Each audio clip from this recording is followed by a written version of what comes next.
என் வாழ்க வையகம், வாழ்க வையகம், வாழ்க வளமுடன். குரு வாழ்க, குருவே துணை.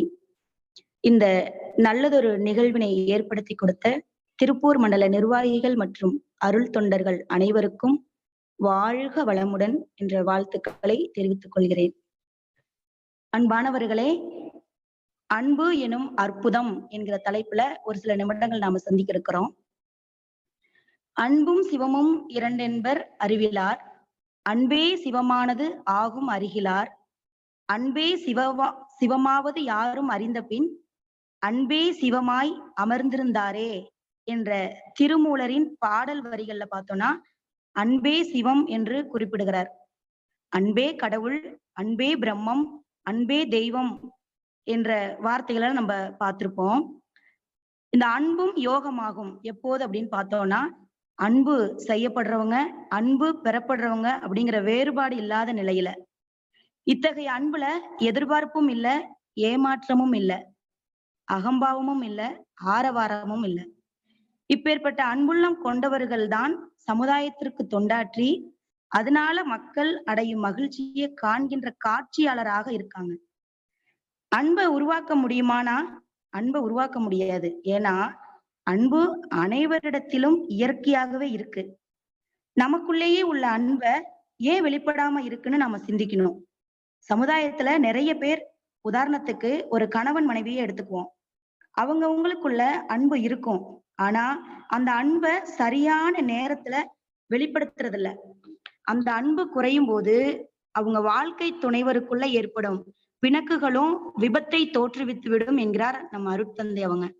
அன்பு ஊற்றாம் இல்லறத்தில் ஆண் பெண் இரு பேரும் அவரவர்கள் துணைவர்களை மனம் வருந்த செய்தால் துன்ப உணர்வுகளை எழுப்பி தாக்கியோரை தாக்கும், தொல்லை தரும் சாபமாம் நோய்கள் வரும் தேர்வீர் என்று அந்த அன்பு குறைவதனால என்னென்ன ஏற்படும் அப்படிங்கிற விளைவுகளை பத்தி இந்த கவியில குறிப்பிடுறாங்க. சரிங்க, அன்பு இப்ப நிறைந்த குடும்பத்துல என்ன நடக்கும்? அன்பு நிறைந்த, அன்பு மிகுந்த கணவன் மனைவிக்குள்ள என்ன நடக்கும்னு இப்ப நம்ம பாக்குறோம். அவங்க வாழ்க்கை எப்படி இருக்கும் அப்படிங்கறத ஒரு சின்ன கதை மூலமா நம்ம பார்க்கலாம். நாட்டுப்புற பாடல்களை பாடுறதுல ஒரு சிறந்த கணவனும் மனைவியும் ரொம்ப திறமைசாலியா இருக்காங்க. கணவன் பேரு செல்லையா, மனைவி பேரு செல்லம்மா. இவங்க ரெண்டு பேருமே மிகுந்த அன்பு கொண்டவங்களா இருக்காங்க. நல்லா நகைச்சுவையாகவே பேசக்கூடியவங்க. ஒரு நாள் மத்தியானம் சாப்பிடறதுக்காக உட்கார்ந்தாரு செல்லையா. இலையில சாதத்தை பரிமாறினாங்க செல்லம்மா. சாப்பாட்டை நல்லா ரசிச்சு சாப்பிட்டுக்கிட்டு இருக்காரு. அப்போ சாப்பாட்டுல இருந்த ஒரு கல்லு வந்து செல்லையாவின் பல்லுல அப்படியே கடிச்சிட்டாரு. கல்ல வந்து செல்லையா கடிச்சிட்டாரு. அந்த பல்லெல்லாம் அப்படியே கூசுது. நாமளா இருந்தா அந்த நேரத்துல என்ன பண்ணிருப்போம்? ஆனா அவர் என்ன பண்ணாரு தெரியுங்களா? செல்லம்மா சற்று நில்லம்மா, சாதத்தில் கல்லம்மா, போச்சு என் பல்லம்மா என்று கூற, அதுக்கு மனைவி சொல்றாங்க, செல்லையா சாதத்தை சற்று மெல்லையா, இனி நல்லையா கடையில் அரிசி வாங்குவது தொல்லையா அப்படிங்கிறாங்க. இதுல இருந்து என்ன தெரியுது? அன்பு இருந்தா சங்கடங்களை கூட நம்ம சந்தோஷமா மாத்திக்கலாம் அப்படிங்கிறது தெரியுது. எந்த ஒன்றையும் இணைத்து பிடித்து காப்பது அன்பு. அன்புல இருந்துதான் கருணை உருவாகுது. மகாகவி பாரதியார் கிட்ட பத்திரிகையாளர் ஒருவர் கேட்கிறாரு, ஐயா உங்களுக்கு திகட்டாத ஒரு விஷயம்னா நீங்க எதை சொல்லுவீங்க அப்படின்னு அவரு கேட்கிறாரு. அதற்கு பாரதி சொல்றாங்க, இந்த உலகத்துல எனக்கு திகட்டாத ஒரு விஷயம்னா என் அன்பு மனைவி செல்லம்மாவின் சிரிப்பு தான் அப்படிங்கிறாரு. அப்ப பாரதியார் எவ்வளவு அன்பு வச்சிருந்தா அவரு, ஏன்னா அவருக்கு வந்து ரொம்ப மிகவும் பிடிச்ச விஷயம் கவிதை எழுதுறது. அப்ப அந்த மனைவியோட ஒப்புதல் இருந்தாதான் ஒருத்தர் வந்து வாழ்க்கையில முன்னேற முடியும். அப்ப அந்த அன்பு மனைவியோட சிரிப்பு தான் அப்படிங்கிறாரு. இன்னொரு விஷயம் பாத்தீங்கன்னா, பாரதியாரோட இளைய மகள் சகுந்தலா, அவங்க அந்த சகுந்தலா அந்த குழந்தைக்காக பாடின பாட்டு நம்ம எல்லாருமே தெரியும். நம்ம சின்ன பிள்ளைகள பாடியிருப்போம். ஓடி விளையாடு பாப்பா அப்படிங்கிற பாட்டு. அந்த பாட்டுல, துன்பம் நெருங்கி வந்த போதும் நீ சோர்ந்து விடலாகாது பாப்பா, அன்பு மிகுந்த தெய்வம் உண்டு, துன்பம் அத்தனையும் போக்கிவிடும் பாப்பா, உயிர்களிடத்தில் அன்பு வேணும், தெய்வம் உண்மை என்று தானறிதல் வேண்டும், வைரமுடைய நெஞ்சு வேணும், இது வாழும் முறைமையடி பாப்பான்னு சொல்லிட்டு இந்த வாழும் முறைமைக்கே அன்புதான் அடிப்படையா அவங்க வந்து பாரதியார் குறிப்பிடுறாங்க. அன்புக்கு நிகர் அன்புதாங்க. திருவள்ளுவர் வந்து 10 உடைமைகள் வந்து குறிப்பிடுறாங்க. அதுல முதலாவதா குறிப்பிடுறது வந்து அன்புடைமை அப்படிங்கிறது. இந்த அன்புடைமை அப்படிங்கிற அதிகாரத்துல அன்பை பத்தி தெளிவான விளக்கங்களை குறிப்பிடுறாரு. நம்ம பெரும்பாலும் இந்த திருமண பத்திரிகை எல்லாம் பார்த்தோம்னா, அன்பும் அறனும் உடைத்தாயின் இல்வாழ்க்கை பண்பும் பயனும் அது அப்படிங்கிறாங்க. இந்த இல்வாழ்க்கைய சிறப்பாக்குவது அன்புதான் அப்படின்னு அதுல வந்து குறிப்பிடுறாரு. அந்த அன்பு நிறைந்த உள்ளம் கொண்டவங்க தான் தன்னோட வாழ்க்கையை இந்த பிறருக்காக அர்ப்பணிச்சிருக்கிறாங்க. இதுக்கு பாருங்க, அன்பிலார் எல்லாம் தமக்குரியர், அன்புடையார் என்றும் உரியர் பிறருக்கு. இந்த குறளுக்கு எடுத்துக்காட்டா வாழ்ந்தவர் தான் பாமர மக்களின் தத்துவ ஞானி நம் அருட்தந்தை.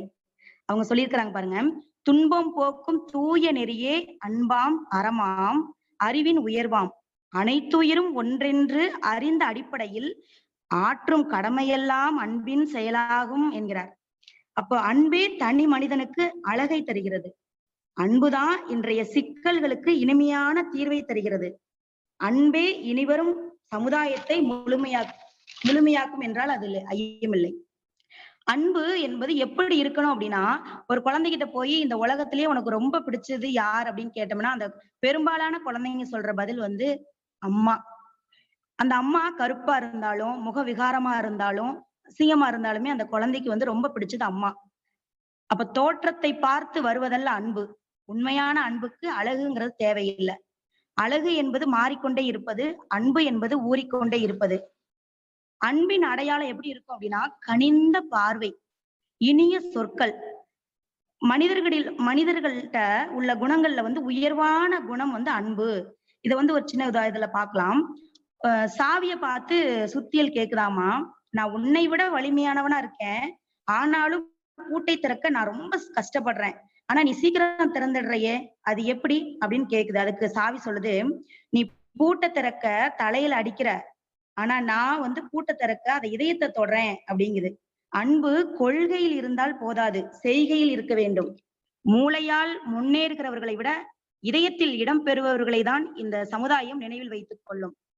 அறிவு சார்ந்த விஷயம் நம்ம 1000 பேசினாலுமே அந்த ஒருவர் இதயத்தை தொடும் வார்த்தைகள் மட்டுமே அவரது வாழ்க்கையை மாற்றக்கூடிய சக்தி வாய்ந்ததா இருக்குது.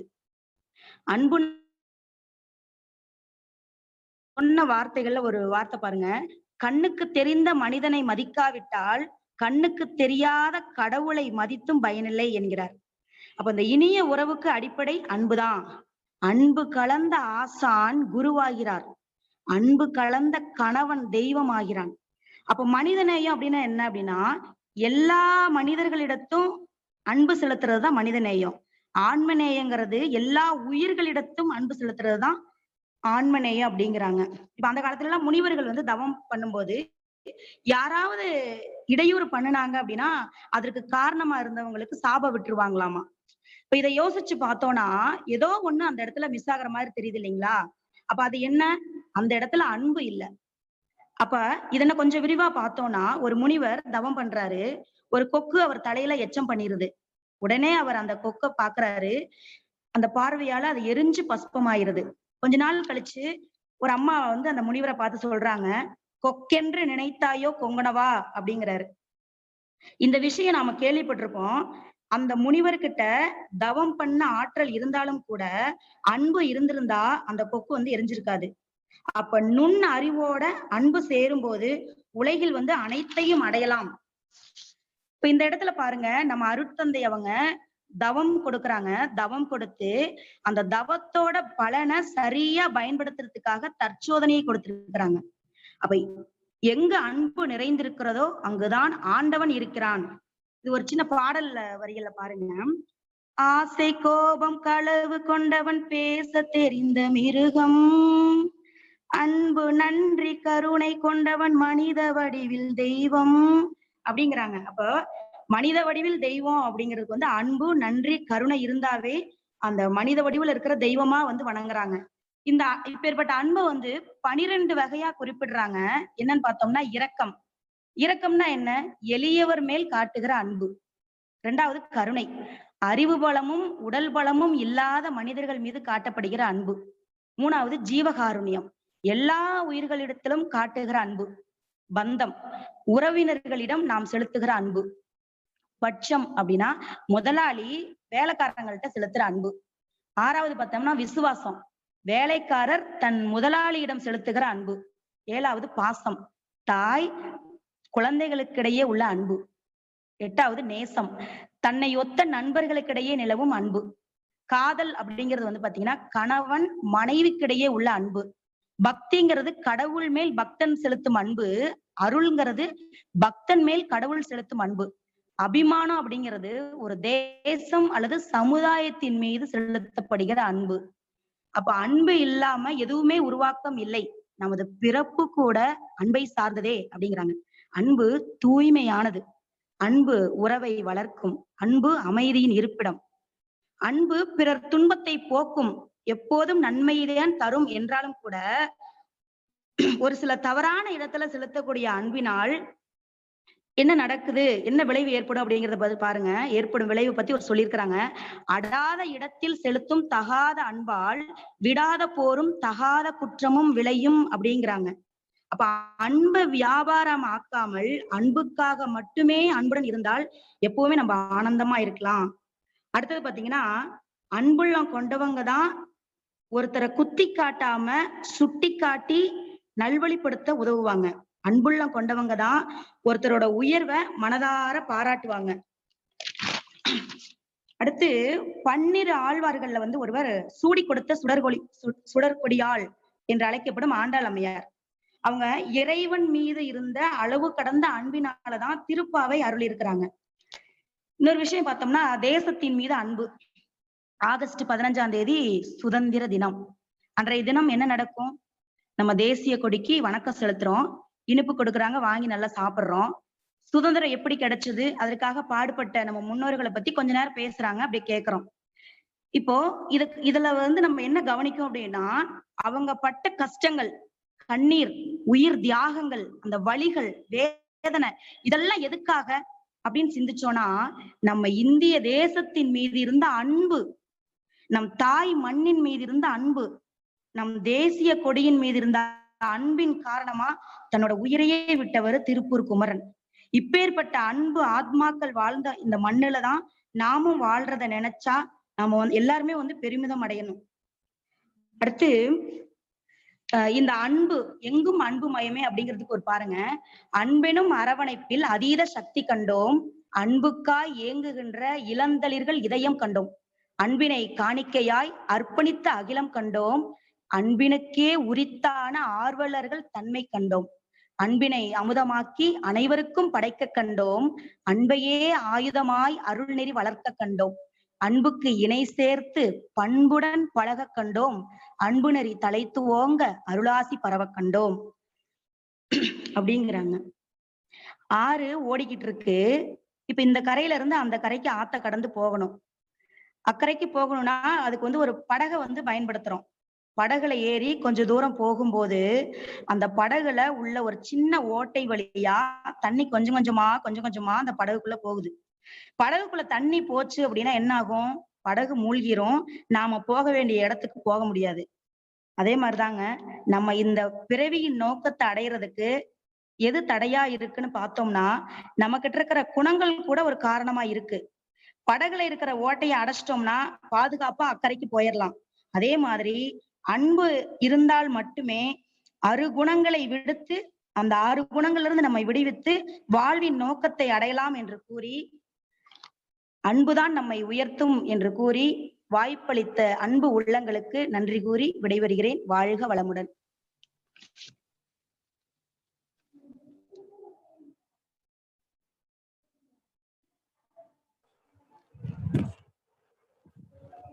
வாழ்க வளமுடன் அம்மா. துணை பேராசிரியர் கமலம் அம்மா அவர்களின் உரையை பற்றி பேராசிரியர் மகேஸ்வரி அம்மா அவர்கள் வாழ்த்துரை வழங்குவார்கள். வாழ்க வளமுடன். துணை பேராசிரியர் கமலம் அன்பை பத்தின அற்புதமான கருத்துக்கள் மிகச் சிறப்பாக இருந்தது. அன்பை உருவாக்க முடியாது, உண்மையான உண்மை. இது மிகப்பெரிய ஒரு அற்புதம். அன்பு மிகுந்த குடும்பம் எப்படி இருக்கும் என்பதை அந்த செல்லம்மாள் செல்லப்பன் கதை, கருத்துக்கதை மூலம் விளக்கியது மிக அருமையாக இருந்ததம்மா. அன்பிருந்தால் துன்பம் கூட இன்பமாகிவிடும் என்று அற்புதமான கருத்தோடு இந்த பாரதியார் செல்லம்மா மீது வைத்த அன்பு நெகிழ்ச்சி அடைய வைத்தது. அதே போல அருள் தந்தை அவர்கள் அன்பை துன்பம் போக்கும் தூய நெறி என்று அருட்தந்தையின் கருத்தை எடுத்துரைத்தது சாலச் சிறந்தது. அன்பே சமுதாயத்தை முழுமையாக்கும். அம்மா என்றால் அன்பு. அன்பினுடைய வெளிப்பாடு என்ன என்றால் கனிந்த பார்வை, இனிய சொற்கள் என்று இந்த சுத்தியல் சாவி கருத்து மிகச் சிறப்பு. அன்பு இதயத்தை தொடும். அன்பு கலந்த கணவர் தெய்வம். அதே போல அன்பு, நன்றி, கருணை கொண்டவர் மனித வடிவில் தெய்வம். அருமையான கருத்துக்கள். அதே போல 12 கருத்துக்கள் அன்பினுடைய வெளிப்பாடாக எடுத்துரைத்தது. அதை இரக்கம் தொடங்கி அந்த அபிமானம் வரை காதல், பக்தி என்று மிகச்சிறப்பாக இருந்தது. அமைதியின் இருப்பிடம், அன்புக்காக மட்டுமே அன்புடன் இருப்பது. ஆண்டாள் பற்றி, அதே போல நாட்டுக்காக செலுத்தும் அன்பு, அன்பை பற்றிய கவிதை, நிறைவாக பிறவியின் நோக்கத்தை அடைவதற்கு அன்புதான் ஒரே வழி நம்மை உயர்த்தும் என்று அன்பை பற்றிய கருத்து குவியல்களாக எடுத்துரைத்த துணை பேராசிரியர் கமலம் அம்மா அவர்களுக்கு என்னுடைய வாழ்த்துக்களும் பாராட்டுக்களும். அம்மா வாழ்க வளமுடன். வாழ்க வளமுடன். வாழ்க வளமுடன்மா. வாழ்க வளமுடன்மா. வாழ்க வளமுடன்மா. நன்றிங்கம்மா. வாழ்க வளமுடன். வாழ்க வளமுடன். கமலம் அம்மா வாழ்க வளமுடன். வாழ்க வளமுடன். வாழ்க வளமுடன்மா. அடுத்ததாக வேதாத்திரியத்தின் இறைநிலை விளக்கம் என்ற தலைப்பில் துணை பேராசிரியர் கௌரி அம்மா அவர்கள் நம்மிடையே உரையாற்ற உள்ளார்கள். வாழ்க வளமுடன் அம்மா.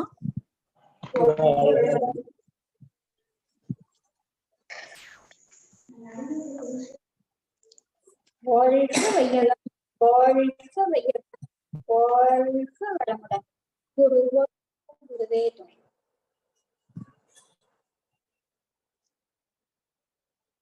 இறையர்களால் என்னை இந்த உலகிற்கு ஈன்று அழைத்து எனது தாய் தந்தையரை வணங்கி அவர்கள் ஆசையால் கிடைக்கப்பெற்ற பெரும் பொக்கிஷமாகிய குருபிரான் அருட்தந்தை வேதாத்திரி மகரிஷி அவர்களை வணங்கி அவரின் ஆசையுடன் சுருக்கமாக இந்த சிற்றுரையை உங்கள் அனைவருடனும் பகிர்ந்து கொள்ள உள்ளேன்.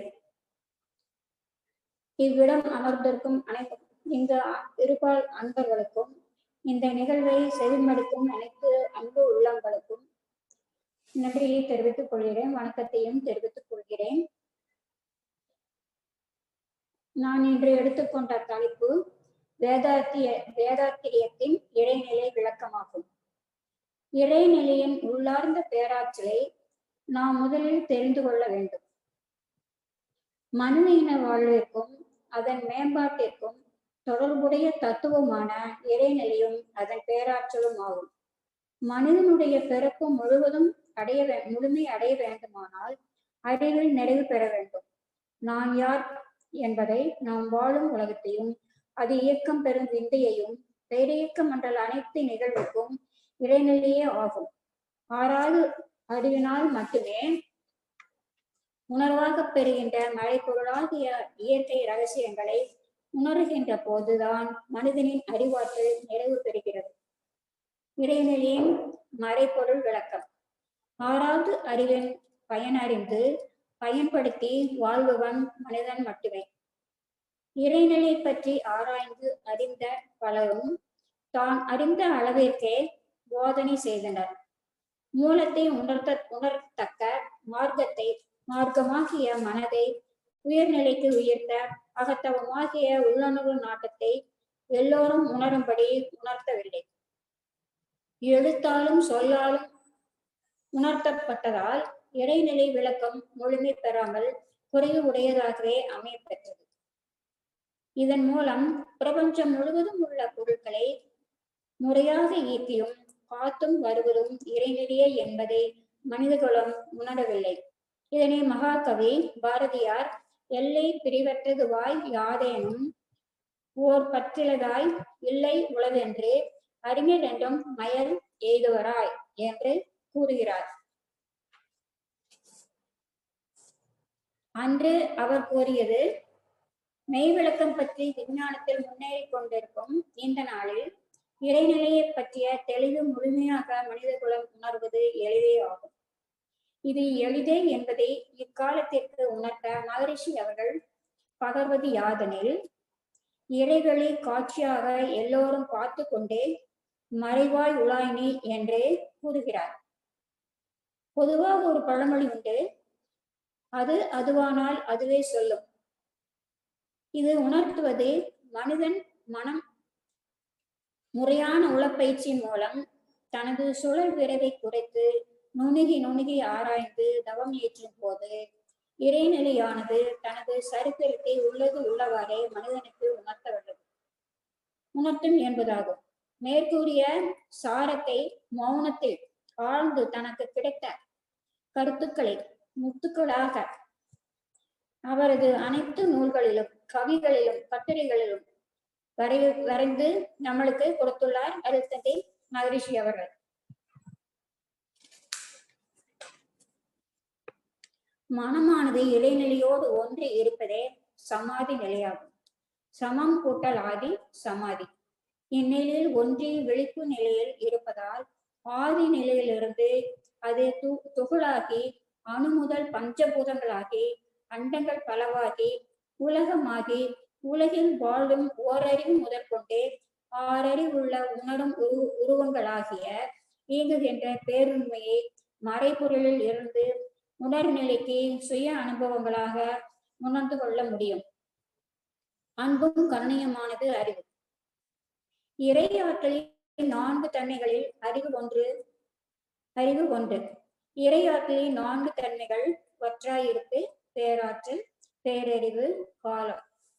இவற்றில் எந்த ஒன்றையும் இறைநிலையிலிருந்து வேறுபடுத்தி காண முடியாது. இறை ஆற்றல் இயந்த மனமானது அன்று, மயமானது அன்று. அதே அறிவென்ற தன்மையில் அன்பும் கருணையும் உடையது. இறையாற்றலாக செயல்படும் அறிவை அகநோக்கு பயிற்சியின் மூலம் பெருகுகின்ற ஆற்றலின் அறிவை உணர முடியும். உடல், உயிர், ஜீவகாந்தம், அறிவு, மனம்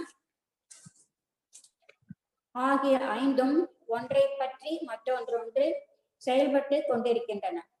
செயல்பாட்டை தெளிவாக உணர்வதற்கு அகநோக்கு பயிற்சியே சாதகமாகும். உடல் பேரணுக்களால் கட்டப்பட்டது. எலிமெண்ட்ஸ் ஆகாசம் எனும் அணுக்களின் தொகுப்பாகும். இதனுள் சுழன்று ஓடும் உயிர் சூக்கும சரீரமாகும். ஜீவகாண்டம் அணுக்களின் தற்சுழற்சி அதிகரித்துக் கொண்டே இருக்கும் பொழுது இறைத்துகளானது விளக்கு வேகம் பெற்று வெளியேறிக் கொண்டே இருக்கும். இந்நிகழ்ச்சியால் அணுவும் கரைந்து இறைத்துகளாகி அதிலிருந்து வெளியேறும் கரைசல் காந்த ஆற்றலாகியது. இது பருவுடல் முழுவதும் சுழன்று கொண்டு ஓடிக்கொண்டிருப்பது ஜீவகாந்தம். மனம் எப்பொருள் சுழற்சி பெற்றாலும் அப்பொருள் மையத்தில் திணிவு பெறுவது இயற்கை நியதி. இது நிகழ்வது துல்லிய சமதள சேர்மை, ஸ்பெசிபிக் கிராவிட்டி. சுழன்று ஓடும் காந்த ஆற்றலும் உயிர் துகளின் மையத்தை ஏற்படுத்திக் கொள்கிறது. இம்மையமே கருமையமாகும். இது பருவுடலின் மைய பகுதியில் உள்ளது. இது பருவுடலுக்கு வெளியே அழுத்தம், சுவை, ஒளி, ஒளி மனமாக காந்த ஆற்றல் எழுச்சி பெறுகிறது. இதன் தன்மாற்றத்தில் ஏற்படுத்துகின்ற இன்ப துன்ப உணர்வுகளை அறிகின்ற காந்த ஆற்றலின் சிறப்பான இயக்கமே. எப்படி கடல் அலையும் நீரும் போல அலைக்கு அடித்தளமாக உள்ளது நீர், அதுபோல மனத்திற்கு அடித்தளமாக இருப்பதே இறைநிலையே ஆகும். இதுவே அறிவாகவும் கூறப்படுகிறது. இறை ஆற்றலின் பிரிக்க முடியாத தன்மை எல்லா உயிரினங்களுக்கும் உணர்வாற்றலான அறிவும் இறைநிலையான ஒன்று. காந்த அலை மாற்றத்தால் ஜீவன்களுக்கு மன இயக்க அனுபவங்கள் வேறுபட்டு இயங்குகின்றன. அறிவு என்பது எங்கேயும் இல்லை, மனிதனே அறிவாகத்தான் இருக்கின்றான். எங்கெல்லாம் இறையாற்றல் செயல்படுகிறதோ அங்கெல்லாம் அறிவாற்றலும் செயல்படும். என்னுள்ளே நீ, உன்னுள்ளே நான். The order of the function is everything and everywhere is consciousness. இதுவே இயக்க ஒழுக்கமாகும். அன்பாகவும் கருணையாகவும் செயல்புரிவது இறைநிலை. எந்த பொருளும் உருவ அமைப்பு, குணம், காலம் என்ற நியதியோடு அறிவு இயக்கம் பெறுகிறது. இதை பேட்டர்ன், பிரிசியஸ், ரெகுலேட்டரி என்று கூறுகிறோம். இறைநிலையாகிய மனத்திற்கு ஓர்மை, கூர்மை, நேர்மை, சீர்மையான 4 தன்மைகளும் உண்டாகின்றன. உருவ அமைப்பு பேட்டன். தாய் மரத்தை ஒத்த அனைத்து பாகங்களும் வளர்வது உருவ அமைப்பு. குணம் பிரிசியஸ்னஸ். இலை, பூ, காய் இவை அனைத்தும் பிழையில்லாமல் வடிவமும் பெறுவது குணமாகும். குணம் பெற்று வளர்வதை துல்லியம் என்கிறோம். காலம் எந்த தாவரம் முளைப்பதற்கும் வளர்வதற்கும் இலை, பூ, காய், கனி கொடுப்பதற்கும் சூரிய, நட்சத்திர, சந்திரன் ஆகியவற்றின் உதவி கொண்டு அந்தந்த காலங்களில் இயற்கையை ஒட்டி பலன் அளிக்க வந்தது. இதுதான் காலம், ரெகுலேட்டரி என்று கூறுகிறோம். அன்பு என்பது தன்னோடு மற்ற உயிர்களை இணைத்து நோக்குவது. கருணை என்பது ஒரு ஜீவன் மகிழ்ச்சியோடும் நிறைவோடும் வாழ்வதற்குரிய வசதிகளை அளிப்பதாகும். அன்பும் கருணையுமான இரையாற்றலே அறிவின் பெருமையின் மூலம் எந்த உயிர் உற்பத்தியாவதற்கும்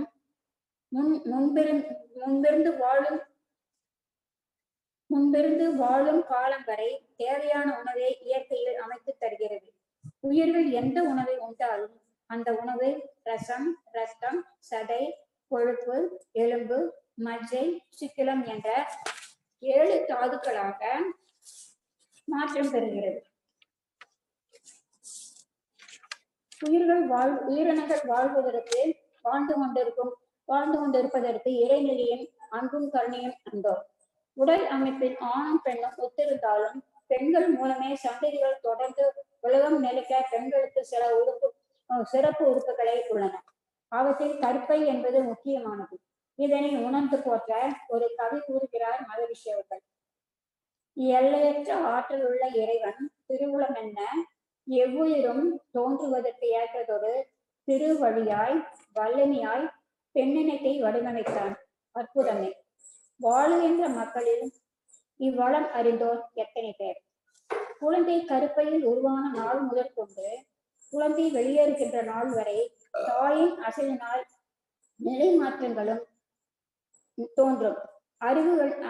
அதிர்வுகளின் குழந்தையை பாதிப்பு ஏற்படாமல் அதை காத்து வருவதற்கு என்று நேர்பை வாட்டர் பேக் உருவாக்கி தாய் சேய் காப்பது இறைநிலையும் அன்பும் கருணையும் கொண்ட அறிவினால் அன்றோ நடைபெறுகிறது.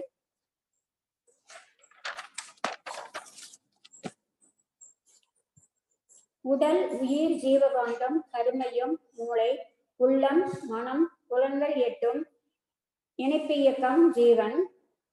கடல், நிலம், ஆகாயம் 3லும் வாழ் உயிர்களுக்கு கணக்கெடுக்க 8ல் 1 இயங்குவதில்லை என்றால் விளைவெழுந்தும் ஜீவன் என்ற பெயரை பின் அதற்கு வேறு பெயர் சடப்பொருள் என்று உணர்த்திடுதல் நீதி. மடல் விரிந்த பூவனமே மலர்ந்த மதி கொண்டு மண்ணுலகில் வாழ்வோர்கள் மயக்கம் நீங்கி வாழ்க வளமுடன், வாழ்க வளமுடன், வாழ்க வளமுடன்.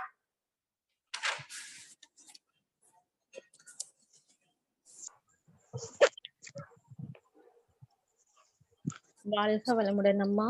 வாழ்க வளமுடன்மா. துணை பேராசிரியர் கௌரி அம்மா அவர்களின் சிந்தனை உரைக்கு வாழ்த்துரை வழங்க பேராசிரியர் மகேஸ்வரி அம்மா அவர்களை அன்போடு அழைக்கிறோம். வாழ்க வளமுடன் அம்மா.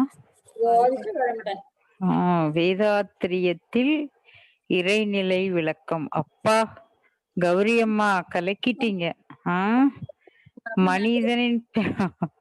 மனிதனின் அதாவது குறைஞ்ச நேரத்துல அந்த மனிதனுடைய பிறப்பு முழுமை அடையணும்னா ஒரு மனிதன் இயற்கை ரகசியங்களை உணரும் போதுதான் அந்த 6வது அறிவு முழுமையடையுதுன்னு தொடங்கி எழுத்தால் சொல்லால் விளக்கப்பட்டதுனால மனித குலம் முழுமையா அந்த இறைநிலையை உணர முடியல.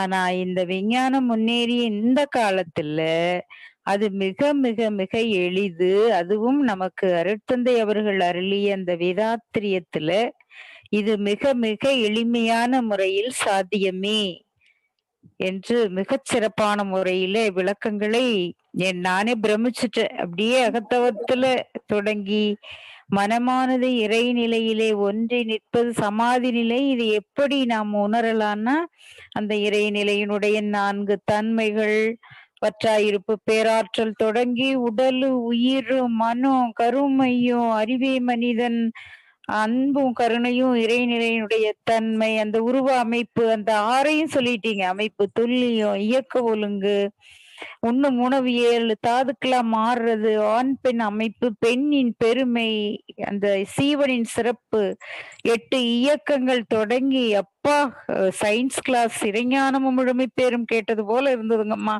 சிறப்பு சிறப்பு சிறப்பு. வாழ்த்துக்கள். இறைநிலை விளக்கத்தை மிகச் சிறப்பாக எடுத்துரைத்த துணை பேராசிரியர் கௌரி அம்மா அவர்களுக்கு என்னுடைய வாழ்த்துக்களும் பாராட்டுகளும் அம்மா. வாழ்க வளமுடன், வாழ்க வளமுடன், வாழ்க வளமுடன். நன்றிங்கம்மா. வாழ்க வாழ்க வளமுடன். வளமுடன். கௌரி அம்மா அவர்கள் வாழ்க வளமுடன். கௌரி அம்மா அவர்கள் வாழ்க வளமுடன். அடுத்ததாக பொருளாதாரம் என்ற தலைப்பில் துணை பேராசிரியர் தேவராஜ் ஐயா அவர்கள் நம்மிடையே உரையாற்ற உள்ளார்கள். வாழ்க வளமுடன் ஐயா. வாழ்க வளமுடன். வாழ்க வையகம். வாழ்க வையகம். வாழ்க வளமுடன். குரு வாழ்க, குருவே துணை. ஆசான் அருள் தந்தை யோகிராஜ் வேதாத்ரி மகரிஷி அவர்கள் சுக்குமமாக எழுந்தருளி இன்று நிகழ்வுகள் அனைத்தையும் நடத்தி கொடுப்பாராக. ஆசான் அவர்களின் பிரணவம் நம்மோடு இணைந்து கொள்ளட்டும். ஆசான் அவர்களின் சீரிய கருத்துக்கள் நம் சிந்தனையோடு லயமாகும். மேலும் இந்த உலகம் உய்ய வேண்டும் என்ற பெரும் நோக்கிலே தன்னை அர்ப்பணித்துக் கொண்ட ஞானிகள், ரிஷிகள், யோகிகள், சித்தர்கள் மற்றும் பெரியோர்கள் அனைவரையும் வணங்கி அவர்களுடைய ஆசையை பெற்று இந்த இனிய நிகழ்வை தொடங்குகிறோம். வாழ்க வளமுடன். ஒவ்வொரு மனிதனும் தனது தேவையை முடித்துக் கொள்வதற்காகவே பொருள் தேட, அதை செலவழிக்க, அதில் வரக்கூடிய விளைவுகளை அனுபவிக்க நேரம் போதவில்லை.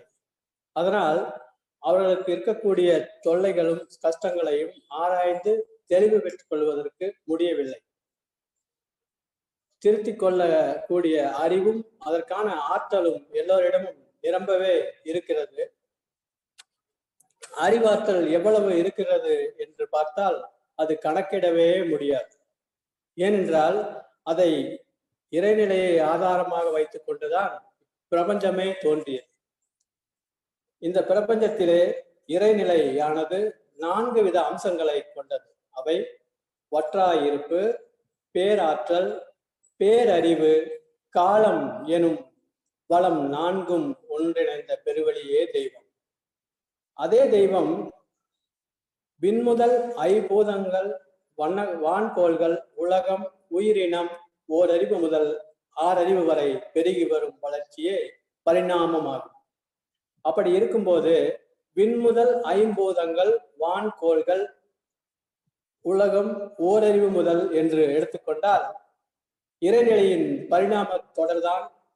அந்த வகையில் வந்த மனிதனுக்கு பொருளாதாரம், மதம், அரசியல் போன்ற துறைகள் மகரிஷி காட்டிய வகையிலே அமைந்தால் மனிதனுக்கு மனித குலம் சிறப்பாக வாழும் என்று கூறி, அந்த வகையிலே பொருளாதாரம் என்ற தலைப்பிலே சற்று நேரம் சிந்தனையை செலுத்தியிருக்கிறோம். அதாவது பொருளாதாரம் என்பது மனித வாழ்க்கைக்கு உணவு, உடை, வீடு இவை 3ம் முதன்மையாக மிக முக்கியமானதாகவும் தேவைப்படும் பொருட்கள். இவை அனைத்தையும் மனித உழைப்பினாலேயும் இயற்கை அமைப்பு மற்றும் அதன் வளங்களை கொண்டும் உற்பத்தி செய்யப்படுகின்றன. இவை தேவைக்கு ஏற்ற அளவில் கிடைக்கவில்லை என்றால் அதைத்தான் நாம் வறுமை என்றும் ஏழ்மை நிலை என்றும் கூறுகிறோம். மேலும் இயற்கை அமைப்பை நோக்கி அதன் சாரங்களை ஆராய்ந்து பார்த்தோமானால் எந்த சீவனாலும், அதாவது ஓரறிவு தாவரம் முதல் 6 அறிவு மனிதன் வரை, அது பிறப்பதற்கு முன்பாகவே அதன் வாழ்க்கைக்கு என்னென்ன தேவையோ அனைத்து பொருட்களையும் இருப்பு வைத்து அதோடு மட்டுமல்லாமல் எடுத்து காட்டியும் வாழ வைப்பதுதான் இயற்கையின் அன்பும் கருணையுமான செயலாகும். எனவே மனிதன் அப்படி இருக்கும்போது மனித குலத்தின் ஏழ்மை என்பது இருக்கவே கூடாது. அதையும் மீறி அப்படி இருக்கிறது என்றால் அதற்கு காரணம் மனித சமுதாயத்தில், நிர்வாகத்தில், வாழ்க்கை துறையில் மற்றும் ஒழுக்க பழக்கங்களில் உள்ள குறைபாடுகளே காரணமாகும். ஆகவே இயற்கையின் ஒழுங்கு அமைப்பில் பொருளாதார துறையில் எந்த குறையும் இல்லை. அவ்வாறு குறை இருந்தால் அது மனிதனுடைய அறிவின் குறைபாடுகளும் முறையற்ற செயல்பாடுகளுமே அதற்கு காரணமாக இருக்கும், நாம் ஆராய்ந்து பார்த்தால். எனவே தனி மனிதன் விருப்பம் போல் கிடைத்ததை உண்டு வாழ்ந்த சுதந்திரமான நிலை மாறி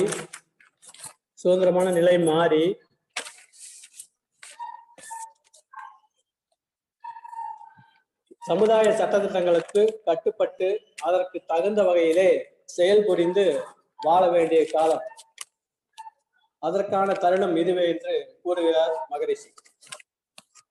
மேலும் ஏழ்மையில என்ன காரணம் என்று பார்த்தால், மனிதன் அவன் வாழ்வில் உள்ள வசதிகளை வீணான வழிகளிலே பயன்படுத்தி செலவு செய்து அதை அழித்து விடுவது. இரண்டாவது, இன்றைக்குள்ள சமுதாய அமைப்புக்கும் தனி மனித தேவைக்கும் ஏற்புடைய பொருட்களை உற்பத்தி செய்ய ஏற்ற திறனை நன்கு கற்றுக்கொண்டு அதை சரியாகவும் முறையாகவும் செய்யாத சோம்பேறித்தனத்தால், மேலும் உழைப்பினால் அறிவின் திறமையினாலும் ஒருவர் உற்பத்தி செய்யும் பொருட்களை மற்றொருவர் உழைப்பை செலுத்தாமலேயே அநீதியான வழிகளில் மற்றவர் பறித்து உண்ணுதல்.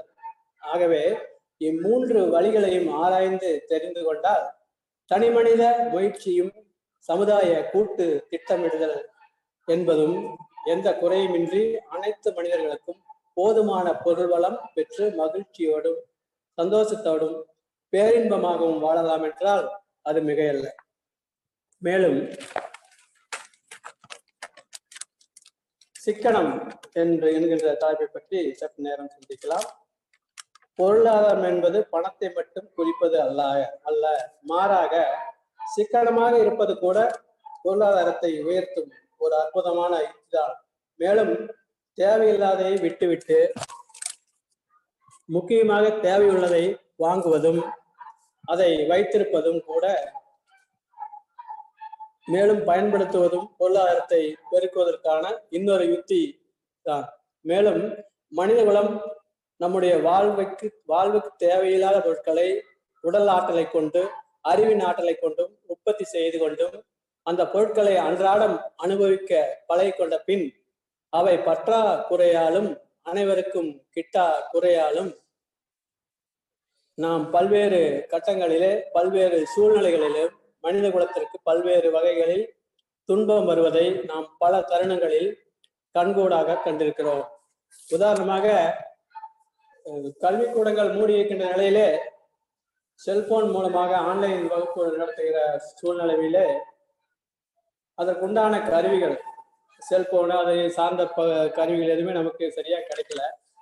அது ஏற்கனவே பழைய தேவைக்கு அதிகமாக நமக்கு தேவைப்படும் பொழுது அவை நமக்கு சரியா கிடைக்காதனால விலை ஜாஸ்தி, அதே சமயத்தில் நமக்கு கிடைக்காத ஒரு சூழ்நிலையுமே நம்ம கண்கூட கண்டோம். அந்த வகையிலே அடுத்து உற்பத்தி செய்யும் திறமை பற்றி ஒரு சின்ன விளக்கத்தை பார்க்கலாம். திறமையை பற்றி சிந்தனை ஓட்டத்தை செலுத்த இருக்கிறோம். அறிவு பெற்ற மனிதன் மகிழ்ச்சியாக வாழ வாழ்க்கைக்கு தேவையான பொருட்களை உற்பத்தி செய்யும் திறமைகளை இளம் வயதிலேயே, அதுவும் கல்வி கற்கும் காலத்திலேயே அறிந்து கொள்ள வேண்டும். மேலும் அனைவருக்கும் இத்தகைய வாழ்க்கை கல்வி அமையாவிட்டால் பிறகு எவ்வாறு மனித குலத்துக்கு தேவையான பொருட்கள் உற்பத்தியாகும், எவ்வாறு அனைவருக்கும் கிடைக்கும்? இதன் காரணத்தால் கல்வி முறையினாலேயே மனித வாழ்க்கைக்கு தேவையான பொருட்களை உற்பத்தி செய்யும் முறையை கற்றுக்கொள்ள வசதியாகவும் அமைய வேண்டும். அப்பொழுதுதான் மனித குலத்திற்கு சிறந்த வாழ்க்கையும் சமுதாய நலமும் உயர்ந்த பண்பும் அமைந்து மனிதன் சிறப்பாக வாழ்வார். மேலும் 5 வகையான தொழில்களை உலக மக்கள் அனைவரும் அவசியம் கற்றுக்கொள்ள வேண்டும். அவை என்னவென்று பார்த்தால், விவசாயம் செய்வது, துணி நெய்வது, வீடு கட்டுதல், சமையல் செய்தல், பிறகு விஞ்ஞான கருவிகளை உற்பத்தி செய்தல், அதை இயக்க கற்றுக்கொள்வது, இந்த 5 செயல்களையும் நன்கு கற்று தெளிய வேண்டும்.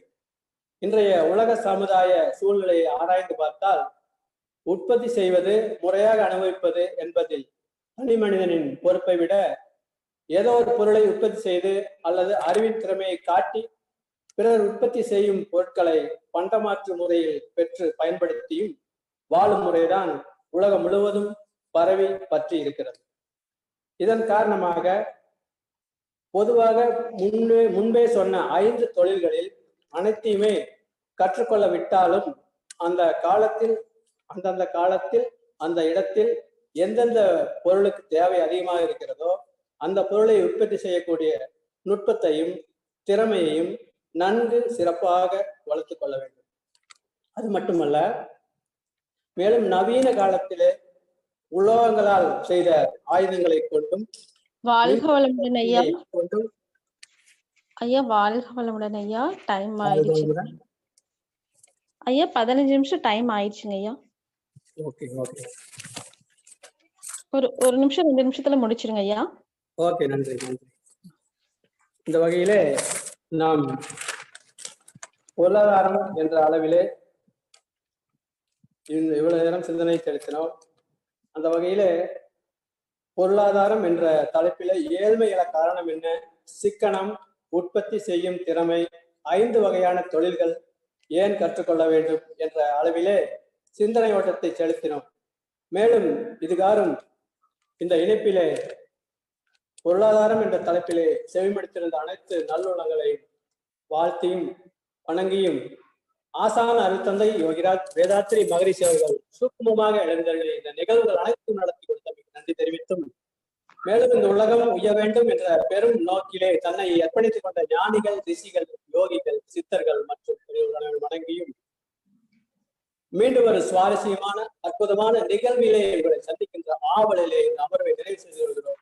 வாழ்க வையகம், வாழ்க வையகம், வாழ்க வளமுடன். குரு வாழ்க, குருவே துணை. வாழ்க வளமுடன்.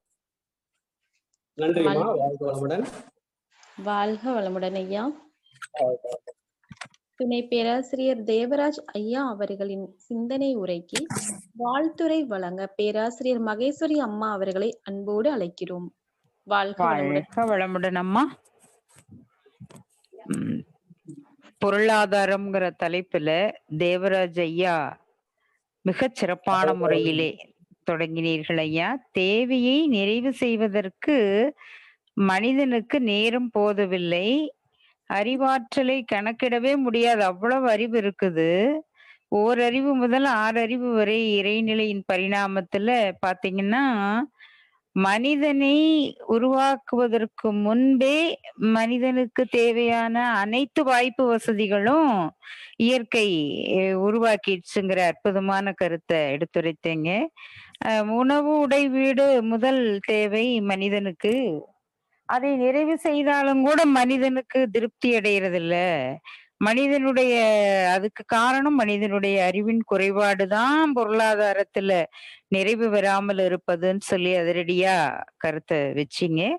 பொருளாதாரத்துல நிறைவு பெறாம இருப்பதற்கு காரணம் இன்னும் சில விஷயங்கள் சொன்னீங்க. சோம்பேறித்தனம், பிறர் வளம் பறித்தல் போன்றவை. அதுக்கு தீர்வு என்னங்கிறதையும் சிறப்பா சொல்லிட்டீங்க. சிக்கனமாக இருக்கிறது, பொருளாதார மேம்பாடு, தேவையற்ற பொருட்களை வாங்கக்கூடாது, உற்பத்தி திறன் இளம் வயதிலேயே அறிந்து கொள்ள வேண்டும், அதன் மூலம் சிறப்பா வாழலாம். அதுபோக 5 விஷயங்கள் சொன்னீங்க. விவசாயம், துணி நெய்வது, வீடு கட்டுவது, சமையல், விஞ்ஞான கருவிகளை உற்பத்தி செய்யறதும் அதை இயக்குவதும் பொருளாதாரத்துல நிறைவு செய்ய முடியும்னு சொல்லிட்டு மிக விரிவான முறையிலே பொருளாதாரத்தை பத்தி எடுத்துரைத்த தேவராஜ் ஐயா அவர்களுக்கு என்னுடைய வாழ்த்துக்களும் பாராட்டுக்களும் ஐயா. மிக சிறப்புங்க ஐயா. வாழ்க வளமுடன். வாழ்க வளமுடன். வாழ்க வளமுடன். வாழ்க. நன்றிங்கம்மா. வாழ்க வளமுடன். தேவராஜ் ஐயா அவர்கள் வாழ்க வளமுடன். தேவராஜ் ஐயா அவர்கள் வாழ்க வளமுடன். வாழ்க வளமுடன். நன்றிங்கம்மா. வாழ்க வளமுடன் ஐயா. அடுத்ததாக வாழ்த்தும் பயணம் என்ற தலைப்பில் துணை பேராசிரியர் ராதாமணி அம்மா அவர்கள் நம்மிடையே உரையாற்ற உள்ளார்கள். வாழ்க வளமுடன் அம்மா.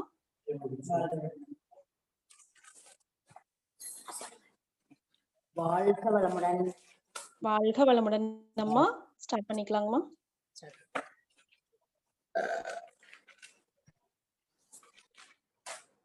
வாழ்க வையகம், வாழ்க வையகம், வாழ்க வளமுடன்.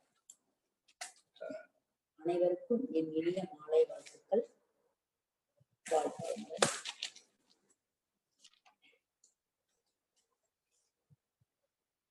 இந்த சிறப்பு நிகழ்வுக்கு அழைத்தமைக்கு வணக்கம். வாழ்க வளமுடன். எனக்கு அளித்த தலைப்பு வாழ்த்தும் பயணம். வாழ்க வளமுடன்.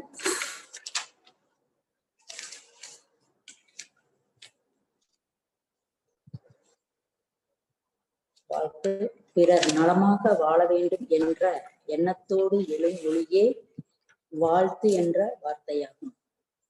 வாழ்த்து என்றாலே அதை நினைக்கும் தோறும் எண்ணும் தோறும் நம் மனதிலே ஓர் அமைதியான இயக்கம் ஏற்படும்.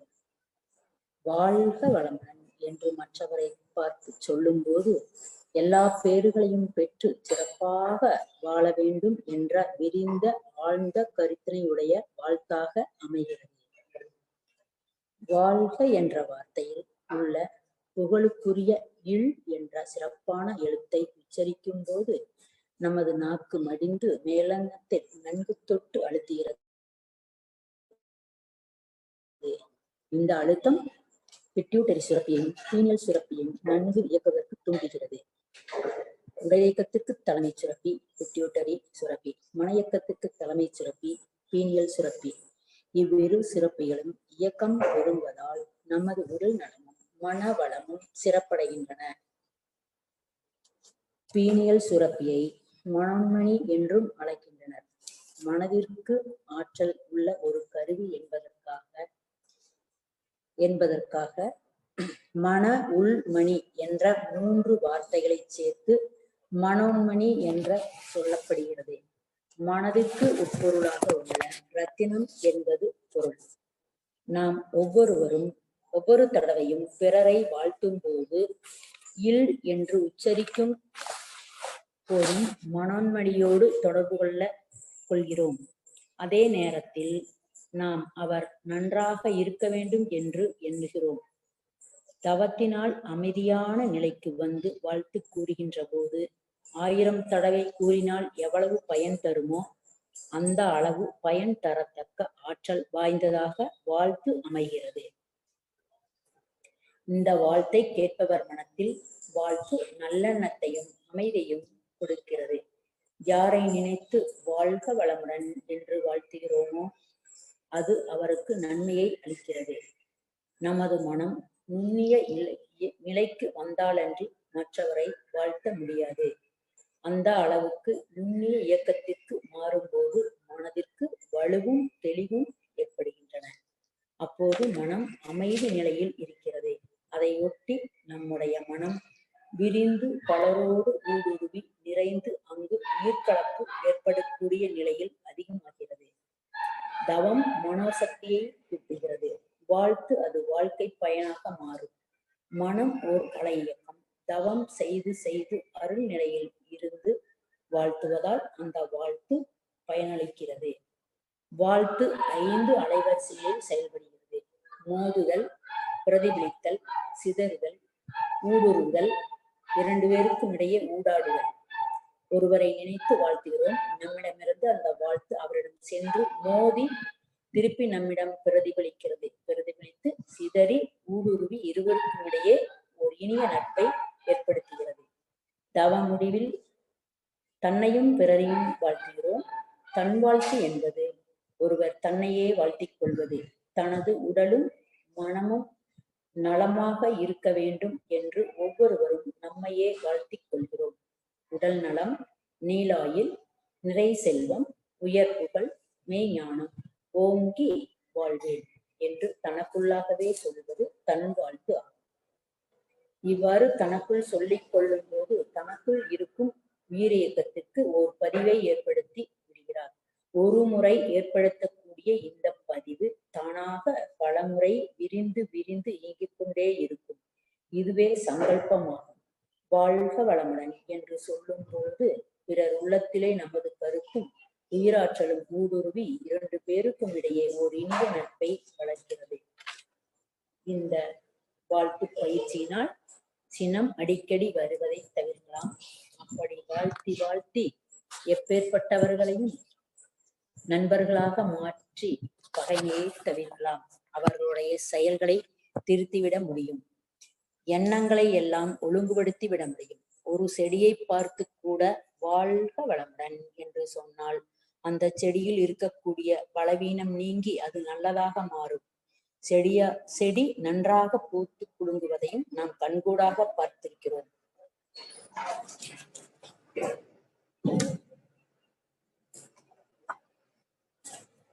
தனி மனிதனுக்கும் வாழ்த்து தனி மனிதனுக்கும் சமுதாயத்திற்கும் உள்ள தொடர்பு மேம்படுகிறது. உறவில் இனிமை காக்கப்படுகிறது. தேவை இனிதே நிறைவு பெறவும் கடமையை முழுமையாக செய்து முடிக்கவும் உதவுகிறது. எல்லோரிடத்திலும் அன்பு மேலோங்க வகை உண்டாகிறது. வாழ்க வளமுடன் என்று வாழ்த்தும் போது மன அலைச்சூழல் குறைந்து எதை எண்ணி வாழ்த்துகிறோமோ அந்த எண்ணத்தின் வலிமையை கூட்டுகிறது. தவம் செய்யும் பொழுது மன அலைச்சூழல் நுண்ணிய நிலைக்கு வருவதால் அந்த நிலையில் கூறும் வாழ்த்து முழு பயனையும் அளிக்கிறது. வாழ்க்கை துணையை வாழ்த்துவதால் மனைவியை கணவனும் கணவியை மணவனும் மனைவியும் வாழ்த்துவதால் இருவரிடையே மன ஒற்றுமை ஏற்பட்டு அன்பு பெரி குடும்ப அமைதி ஏற்படவும் நன்மைகள் உருவாக்கவும் உதவுகிறது.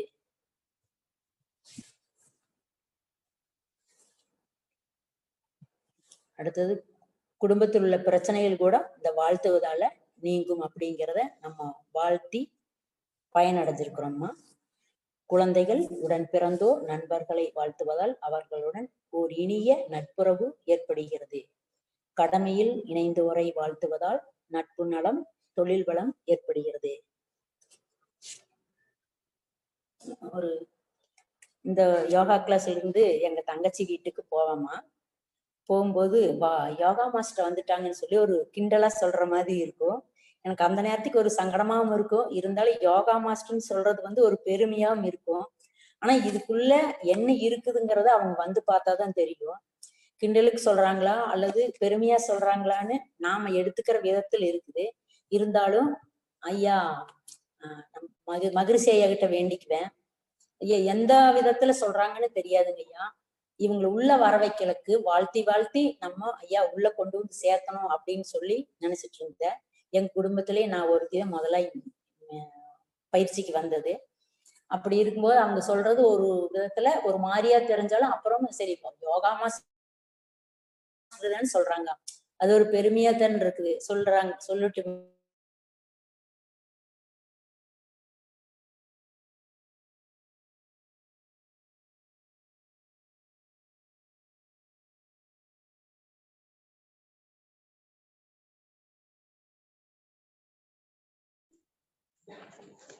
வாழ்க வளமுடன் அம்மா. அம்மா சவுண்ட் கேக்கலைங்க. இருக்கும்போது தங்கச்சி பையன் வந்தான். அந்த பையங்களோட ஒரு 10-20 செட்டுகளும் சேர்ந்து வந்தாங்க. அப்போ தங்கச்சி மருமகன் அப்ப பக்கத்துல இருக்கிறவங்க எல்லாருமே வரும்போது அப்போ மறுபடியும் சொல்லும் போது அவங்க சொல்றது கிண்டலுக்கு சொல்ற மாதிரி தெரியல. யோகா மாஸ்டர் வந்திருக்காங்கப்பா, சொல்லுங்கப்பா, நல்லா ஒரு தடவைங்கிறது 2 தடவை சொல்லுங்கப்பா, எனக்கு பெருமையா தான் இருக்கு அப்படின்னு சொல்லி சொல்லுவேன். அப்புறம் இருந்தாலும் அவங்களெல்லாம் உள்ள வர வச்சது இந்த வாழ்த்தோட ஒரு பயன் தன்னு எனக்கு நல்லாவே உணர்வு பூர்வமா நான் உணர்றேன். அப்ப அப்படி இருக்கும்போது எப்பேற்பட்டவளா இருந்தாலும் வாழ்த்தி வாழ்த்தி அவங்கள சரிப்படுத்தக்கூடிய அளவுக்கு நம்ம வாழ்த்தினோட பயன் இருக்குங்கிறது நல்லாவே உணர்வு பூர்வமா நாங்க உணர்ந்திருக்கிறோம்மா. அது போக கடமையில் இணைந்தோர் வாழ்த்துவதால் நட்பு நலம் தொழில் வளம் ஏற்படுகிறது. தெரிந்தோ தெரியாமலோ இன்னல் பக்கத்து வீட்டுல அப்படிதான் ஒரு அம்மா தொந்தரவு பண்ணிட்டே இருக்கும். என்னை பக்கத்துல குப்பை கூட்டி வைக்கும், செடி நெட்டி வச்சா புடுங்கி வைக்கும், என்னென்னமோ ஒரு துன்பப்படுத்திட்டே இருக்கும். அப்புறம் சொல்லுவேன், இந்த அம்மாவுக்கு தெரியாதனத்துல செய்யுது, வயசானம்மா, என்ன பண்றது, ஐயா வாழ்க வளமுடன் வாழ்க வளமுடன் வாழ்த்தி இப்ப கொஞ்சம் கொஞ்சம் அப்படியே மாறிட்டு வர்றாங்க. அந்த அம்மா பக்கத்துல கொஞ்சம் எனக்கு இடைஞ்சல் கொஞ்சம் கம்மியா இருக்குது. இதெல்லாம் நம்ம கண்கூட நம்ம நிகழ்ச்சி நேராவே நம்ம உணர்த்தது. அது மாதிரி தெரிந்தோ தெரியாமலோ இன்னல் புரிவோர் நம்மை எதிரியாக நினைப்போர்களை வாழ்த்துவதால் அவர்கள் திருந்தவும் மற்றவர்களுக்கு நமக்கும் துன்பம் ஏற்படாமல் தவிர்க்கவும் இரு வழிகளில் பயனாகிறது. அப்போ அந்த எதிரியாக இருப்பவர்கள் கூட திருந்தறக்கு ஒரு வகையில நம்ம ஐயா ஒரு சான்ஸ் ஏற்படுத்தி கொடுத்துருக்கிறாரு.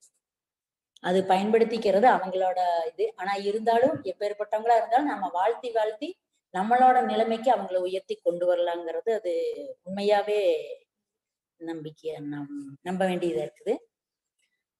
அது மாதிரி உலக நாள் வாழ்த்து உலகத் தலைவர்கள் எல்லாம் நினைத்து வாழ்த்துவதால் இப்ப இருக்கக்கூடிய சூழல்ல எல்லாமே லஞ்சம். ஆனா அரசியல் பத்தி பேசக்கூடாது. இருந்தாலும் எல்லாமே லஞ்சம். எங்க போனாலுமே பணம் இல்லாம எந்த செயலும் நடக்கிறது இல்லை. அப்ப அவங்களெல்லாம் நம்ம அந்த பயிற்சி கொண்டு வந்து பயிற்சி செய்து அவங்கள அந்த பயனை அனுபவிச்சுட்டாங்கன்னா அந்த லஞ்சம் வாங்குறதுங்கிறதே அவங்களோட எண்ணத்துல கூட வராது. கை நீட்டி வாங்குற அளவுக்கு இல்லாம எண்ணத்துல கூட அந்த செயலை நம்ம கவர்மெண்ட் நமக்கு சம்பளம் கொடுக்குது, அதுக்கு உண்டான நம்ம வேலையை நம்ம செஞ்சு கொடுக்கலாங்கிற அளவுக்கு அவங்க மனசு மாறக்கூடிய அளவுக்கு இந்த வாழ்த்தும் பயனும் பயனாகிறது. அப்போ நம்ம உலகத்தையே வாழ்த்தணும்னா, தலைவர்களை வாழ்த்தணும்னா உலகம் நல்லா இருக்கும். தலைவர் நல்லா இருந்தாலே நாடு நல்லா இருக்கும். நாடு நல்லா இருந்தா மக்கள் நல்லா இருப்பாங்க. மக்கள் நல்லா இருந்தா எல்லாமே ஒரு வரியிலிருந்து எல்லாமே ஒரு அளவான ஒரு இதா மக்கள் பயன்படக்கூடிய அளவுக்கு சிந்திச்சு கொண்டு வருவாங்கிறது என்னோட எண்ணம். மழை வாழ்த்து அதே போலத்தான். மழை இல்லாம ரொம்ப நாளா கஷ்டப்பட்டோம். மழை வேணும், ஆனா அளவோட வேணும். ஏரி குளம் கிணறு ஆறு எல்லாம் நிரம்பி வழிய மாறி அளவாய் பொழிக மக்கள் வளமாய் வாழ்க. அப்போ அளவா வேணும், மிதமா வேணும். அதே வாழ்க்கை நலனுக்கும் வேணும். தண்ணி இல்லாம நீரின்றி அமையாது உலகம் அப்படிங்கிற விதத்துல தண்ணி இல்லைன்னா ஒண்ணும் இல்லை. மனிதர்கள் உயிர் வாழக்கூட முடியாது. அது வேணும். நிறைய பேஞ்சு எல்லாத்துக்கும் துன்பத்தை ஏற்படுத்தி பயிர்களை அடிச்சு அப்படி இல்லாம அளவா மிதமா வேணும் அப்படின்னு சொல்லி மழை வாழ்த்துகளையும் கூட வாழ்த்துறோம். அதே மாதிரி வாழ்க வையகம் என்று வாழ்த்துவதால் உலகில் உள்ள அனைத்து உயிர்களையும் வாழ்த்துகிறோம். சமுதாய வினைப்பதிவு நீங்கி அப்படி வாழ்த்தும் போது நம்ம இருக்கிற சமுதாய வினைப்பதிவுகள் நீங்கி பிரபஞ்ச காந்தக்களம் தூய்மையடைகிறது. மக்கள் அனைவரும் நலம் பெறுவர். நாம் வாழ்த்தும் போது கோபம் வராது. கோபத்தில் வாழ்த்த முடியாது. வாழ்த்துபவர்களுக்கு தெய்வீகத்தன்மை மேலோங்கும். எனவே நேரம் கிடைக்கும் போதெல்லாம் வாழ்த்தி வாழ்த்தி பயன்பெறலாம் என்று கூறி எனக்கு வாய்ப்பளித்தமைக்கு நன்றி கூறி விடைபெறுகிறேன். வாழ்க வளமுடன். வணக்கம். நன்றி. வாழ்க வளமுடன்.